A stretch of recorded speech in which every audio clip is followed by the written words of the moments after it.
And in Tiny Habits, I have people focus on the feeling of success. There's a variety of emotions that can wire in habits. And one of them is the feeling of relief. The lifting of anxiety can wire in a habit. But that's very hard to hack. What you can hack is your feeling of success. So the Tiny Habits method, through a technique called celebration, you cause yourself to feel successful. And I named that emotion shine. And that's what hacks your brain chemistry to make the behavior more automatic. What you see on page 277, and I know you guys can't see this, but in case you don't have a book or can't get there in your Kindle version, and if you have the Audible version, of course you can't see this, but if you have the Audible version, don't have graphics, hang out. That we created a great graphic toolkit for you. Anyway, this is what the book is about. It's really about this thing I call behavior design. And behavior design is a set of models. And you could just write this right into the graphic. Models are ways of thinking. Oh, I already wrote it for you. Ways of thinking clearly about the behavior.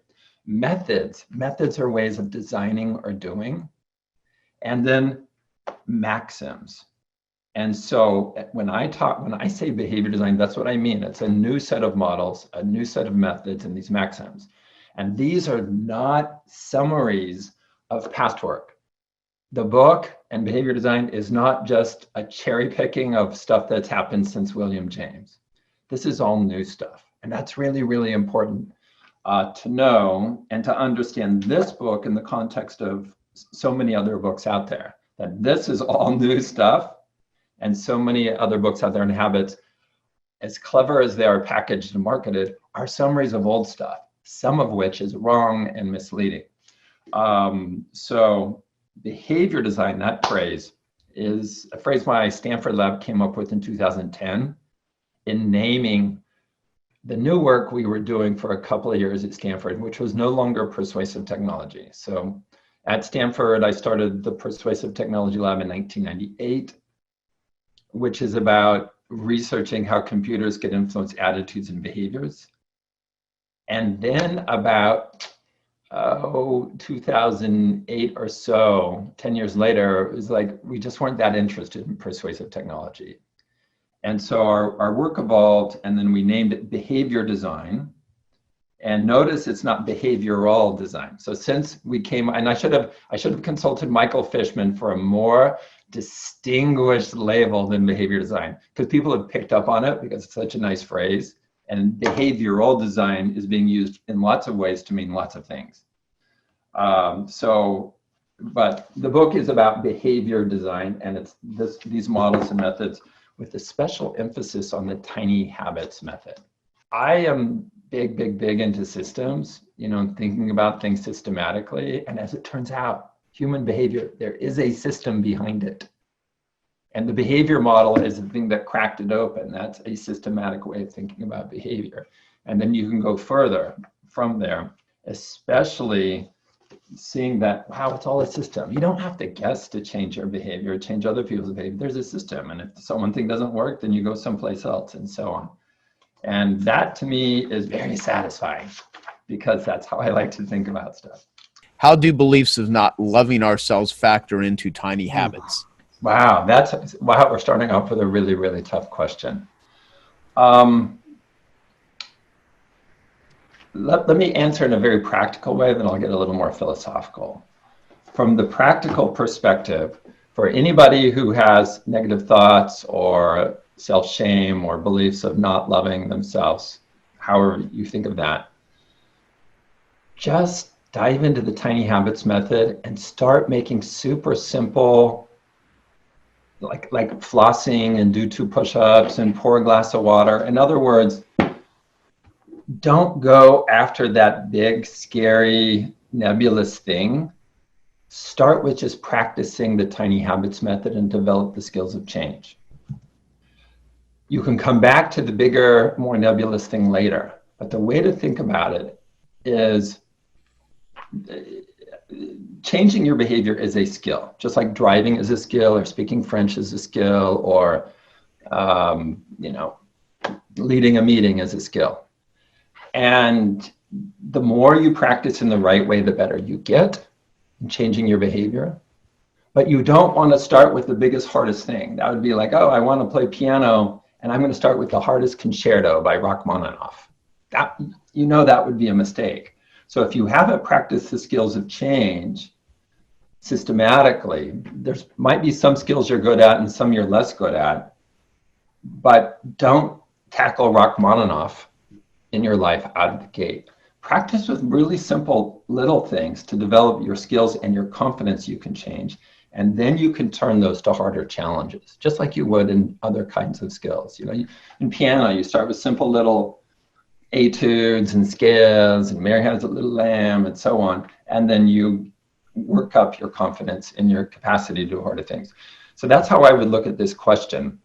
There are ways, I don't have a 100% tidy answer for you, but there are ways to tackle negative thoughts by using the tiny habits method. I'll give you an example.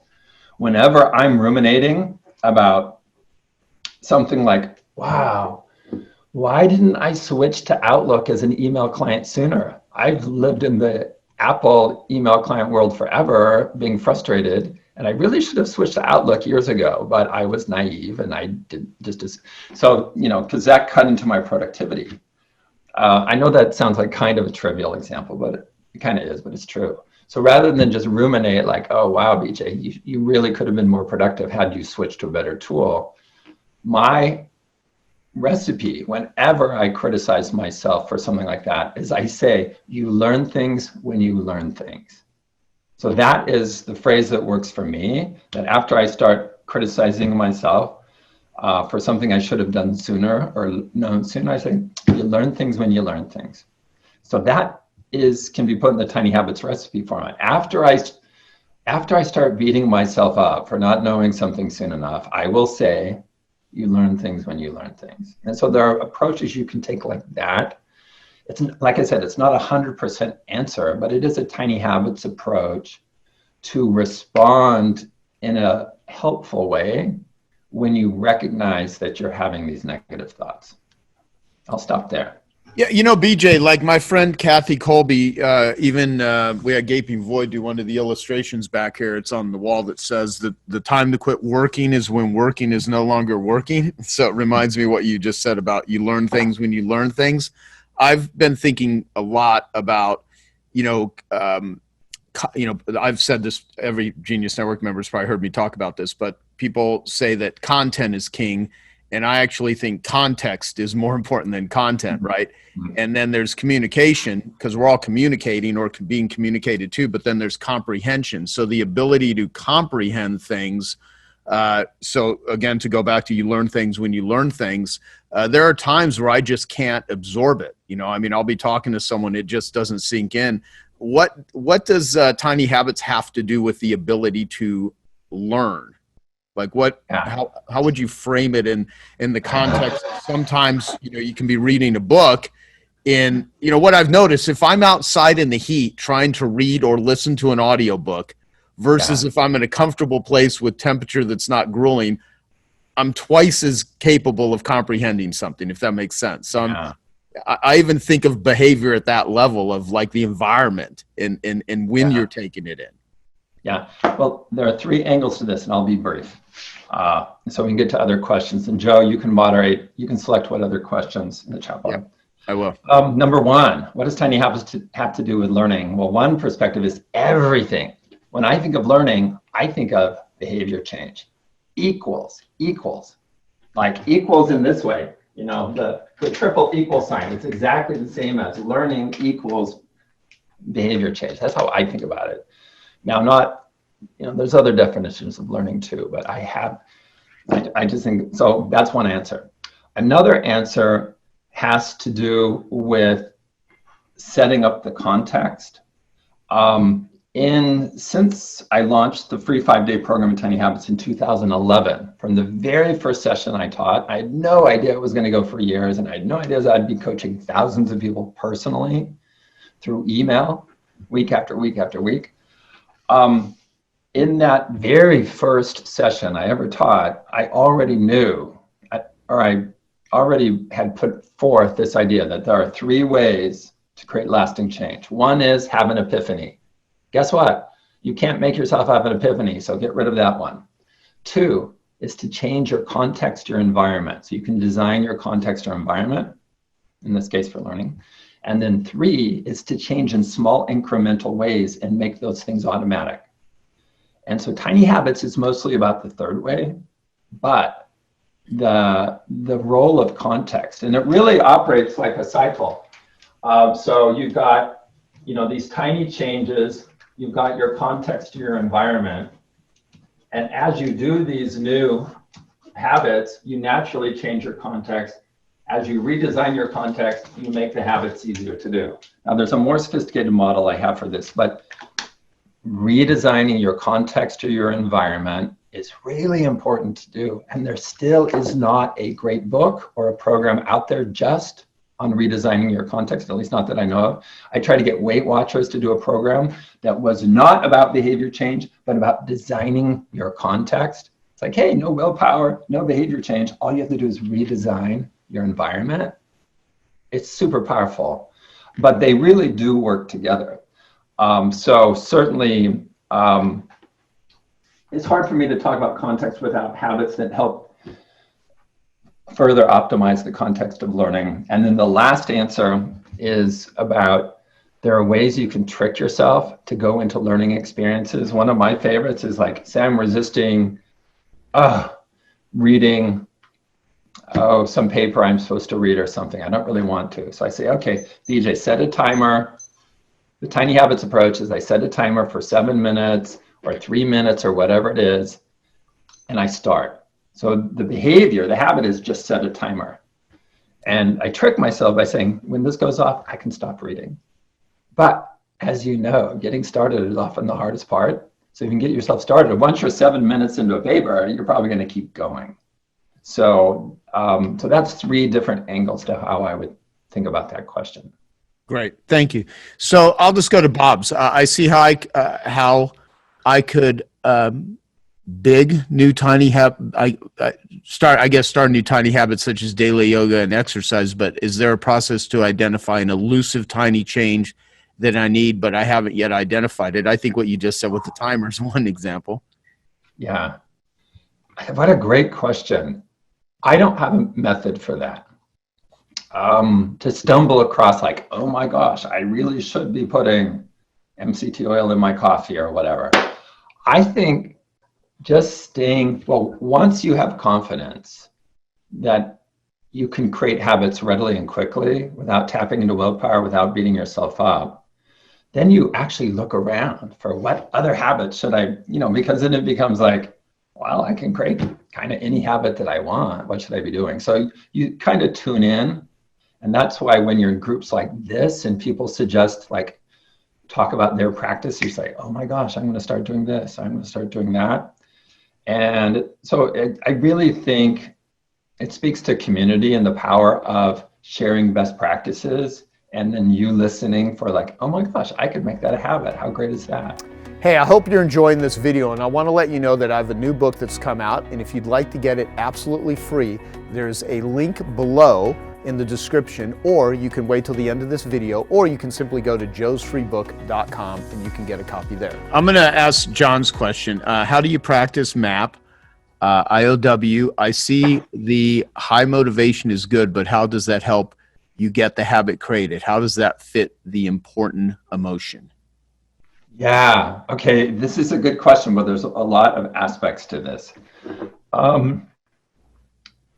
Ideally, you pick a habit. If we go back to this, if we're talking about a habit, and the way I write up habit is this, with this arrow. So this is my notation for habit. Ideally, you pick a habit that you already want, okay? So if you don't want to meditate, don't pick meditation as your habit. Pick something else that will serve the purpose. So, and then you make it super simple and you make sure there's a prompt. So that's part of designing the habit, and the chapters we'll read coming up will walk you through all of those. The emotion piece is not part of the behavior model, because the behavior model is for every behavior. So when you get down to this, then this is where the emotion matters, and it's the emotional experience you have. And in Tiny Habits, I have people focus on the feeling of success. There's a variety of emotions that can wire in habits. And one of them is the feeling of relief. The lifting of anxiety can wire in a habit. But that's very hard to hack. What you can hack is your feeling of success. And so the Tiny Habits method, through a technique called celebration, you cause yourself to feel successful. And I named that emotion shine. And that's what hacks your brain chemistry to make the behavior more automatic. So yes, there's the behavior model, but then when we're designing for habits, you've got to wire it in to make it automatic. You've got to be really fast. You deliberately hack your emotions and cause yourself to feel an emotion. Now, some new habits the emotion will come right with it. Let's say there's an app that just makes you so happy. And the first time you use it, it makes you so happy. Well, then you don't have to hack your emotion. It happened naturally. And many products and services that you love, the first time you tried it, it gave you a feeling of success. And that's why that's why you became engaged with that company or that product. And so in the boot camp, so this is written to everyday people to help change their behaviors, but then there's a boot camp I do for professionals creating products and services. And I have a model for engagement, like what creates engagement. And one of the keys is the first time somebody uses your product or service, they got to feel successful. They got to feel like you've given them a superpower. And that matches to every example I can think of a product or service that has engaged people. I mean, there's a pattern to it, but the feeling of success, especially in the first use, is really, really important. You know what? I got to mention this one, BJ, because Babs wrote, how many people here practice Maui Habit this morning with a heart? And then Alinka, and then Stephen Spencer, Julie, Laura, Darina, Brian Sweet, Marcus, every morning, Bob, me there. And so Babs wrote 9 so far, including me. Who else started to practice the Maui Habit this morning? Since that's such a simple one, and why don't you just, for anyone that's not read it, explain what you do first thing in the morning by and this alone is a good example of just something so simple that takes like instantaneously almost. Yeah. And I gave a TED talk talking about the origin and why I named it the Maui Habit. But the way it goes is, as soon as you touch your feet on the floor in the morning, before you get out of bed, say, it's going to be a great day. Those 7 words. And it's the only habit in the entire book that I prescribe. There's only one habit that I say you should do, and it's that one. After that, the book's about creating anything you want. And yeah, now some of you will just naturally gravitate to it and will just click. On the other end of the spectrum, some of you are going to be super skeptical. And the main thing I can do is just say, just try it. Just try it and see how it works for you. One of I think I mentioned this in the book. I know I talk about it in the TED Talk. One of the subtleties, even when I don't feel like it's going to be a good day or don't feel like it, I still say it. Like the end of the day yesterday was kind of tough in my life. And so that affected my sleep a little bit. And then I get up and I put my feet on the floor and I still say, even though I'm like, I mean, I was looking forward to this for sure. But still, I was not in the best of states, but I still said, it's going to be a great day. And I just, like this morning, I imagine it in my mind. This is my own practice. Like if I really am resisting that it's going to be a great day, I just imagine a little crack of the door opening. It's not quite a door. It's just some little glimmer of light that comes through. And it's like, yeah, okay. Even though it's mostly doesn't feel like it's going to be a great day, I see the possibility for it. So that's how I do it. Even on the days when I don't feel like saying it, or I don't feel like it's really going to be a great day, like, oh, it's going to be a hard day. And then sometimes I'll say it just like, oh, it's going to be a great day somehow, like totally skeptically, but that actually works. So give it a shot. And then more and more, some days I'll just sit on the edge of the bed and think about, oh, here are all the great things I get to do today. Bam, bam, bam, bam. So I don't have to, but there's sometimes when I will take 10 or 20 seconds to kind of think through some of the awesome things that, or what I want to have happen in the day, how I can help and serve people. Yeah. Awesome. Let me ask you this one from a Linka. I'd like to create a solid reading habit with my 8-year-old. Motivation to read low, ability medium high, prompt me telling her to ... How could I get her to actually read on her own for her own pleasure so that she can read Tiny Habits on her own soon? What I would focus on first, so I've not solved this problem in my own life, but I'm looking at other patterns to answer this and try to give you a good answer, is certainly create a solid reading habit. Find, the prompt or the anchor, don't have it be like, hey, honey, let's read. Like, find a spot in your day. What does it come after in the day that you and your child can rely on all the time? Like after we start the dishwasher, after lunch dishes, or after we feed the dog, we will sit down and read one sentence in a book. Okay, it's not like even a page, it's like one sentence.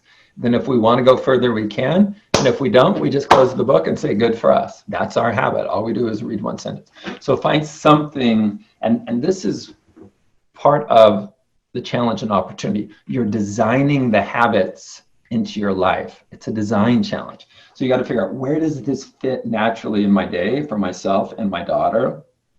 And you may have to experiment a few times. And you might, depending on your daughter's disposition and your relationship, you might say, hey, we got to solve a mystery here. We need to figure out, where does reading one sentence together of a book, not BJ's book, but a fun book for kids, where does that fit? Let's think about it and let's try things and let's see if we can find the answer. So I would certainly start with a parent-child reading habit, and then hopefully that translates to a lifelong love of reading habit for the child. So I'll stop. I'm only giving you a partial answer, but I feel confident about that. Going beyond that, I think would be outside of my area of expertise. Stefan, Spencer, I would assume that it's easier to start a new good habit than it is to stop an ingrained bad habit. Is that right? Yes, almost always. Yes. And that's why when you're working on changing your life, start with creating new habits that are simple and the ones you want. I think of it again, like you're playing simple little songs so you develop the skills. You can tackle the big hard things later. Some of my coaches have confirmed, because some of my coaches have other training and counseling and weight loss and dietitians and all this. If they're working with somebody who's always struggled with a weight problem, and they come to them for help with their habits and tiny habits, they do not create tiny habits around eating or exercise. They avoid those topics that are so emotionally charged, and they practice the tiny habits method and learn the skills in other areas where that person doesn't feel so much emotional baggage. And that could be creativity, it could be relationships, tidiness. I'm a huge fan of that, and so on. But to Stefan's question, people will often say, oh, change is hard. No, some change is really easy, people. So it drives me bonkers when people make these blanket statements, or breaking a habit is really hard. No, some habits are really easy to break. Maybe you had the habit of going to the gym and you decided just to stop. That wasn't hard to stop. So be really suspicious when people make blanket statements about habits or behavior change, because there's really a lot more nuance. But the way you phrased your question, Stefan, was right on. And yes, it's true. It's easier to start positive habits than, and I forgot how you phrased it, but I think it had the nuance that so many people, even academics, fail to include in their papers. Like there's a headline, the first sentence in academic papers is behavior change is hard. And it's like, well, some types are, and some types are really easy. And there's a whole range in between. So it just drives me a little bonkers, but you're right, Stefan. Okay, I hope you found that video awesome and useful. So if you want to get a free copy of my book, I want you to click here. And if you want to watch some more videos that'll be useful and awesome, click here. Go ahead. You're over here. Do it now. Come on. Thank you. Watch him.